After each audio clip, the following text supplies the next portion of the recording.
Кога ќе пораснам, сакам да сум сирена. Првачето Евгенија, позната како Ета, имаше многу планови како да го помине ова лето. Но деновиве низ главата й се вртеа чудни мисли. Секоја ноќ, кога ќе потонеше во сон, веднаш се претвораше во мала сирена со зелена коса, која живее на морското дно. А таму имаше безброј лавиринти, кои водеа до бисерните школки. Тука беше главниот проблем. Само што ќе дојдеше до целта, Ета се будеше и не успеваше да дојде до волшебниот бисер во најголемата школка. И ова утро се разбуди со тага во очите. Ако успеам да дојдам до волшебниот бисер, тогаш ќе направам толку многу волшебства што ќе се чуди сиот свет, си рече самата. На училиште, на секој час поликовно црташе море со медузи, морски звезди, полипи и морски кончиња, школки и сирени, се разбира.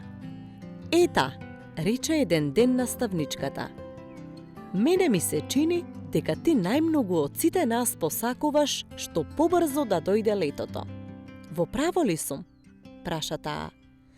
Наставничке, јас најмногу од се сакам кога ќе пораснам да станам сирена. Сирена? Се зачуди наставничката. Да, одговори сериозно Ета. И тоа умна сирена, која ќе успее да помене ни сите морски лавиринти кои водат до најголемата школка во морето. А во таа школка е волшебниот бисер кој има моќ да го направи светот поубав, раскажуваше во занес Ета, додека цело одделение ја слушаше нејзината приказна. А таа продолжи.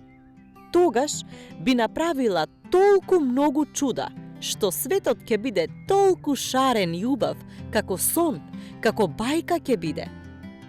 Ета има големи желби. Сонува за поубав свет за сите. Колку убаво, помисли наставничката, плесна со рацете и рече: Ајде, деца, да и помогнеме на Ета да создаде поубав свет за сите. Размислете и нацртајте што би посакале вие од волшебниот бисер. Каква желба или идеја имате за поубав свет? Извадете ги боичките и цртајте.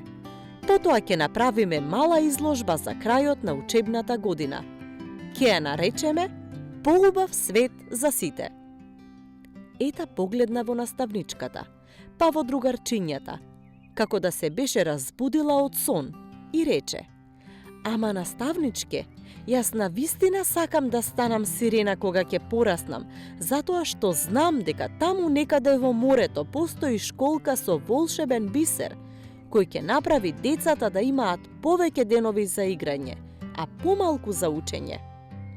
Во одделението се слушна смеа, а Ета продолжи да го црта својот морски лавиринт кој водеше до школката со волшебниот бисер.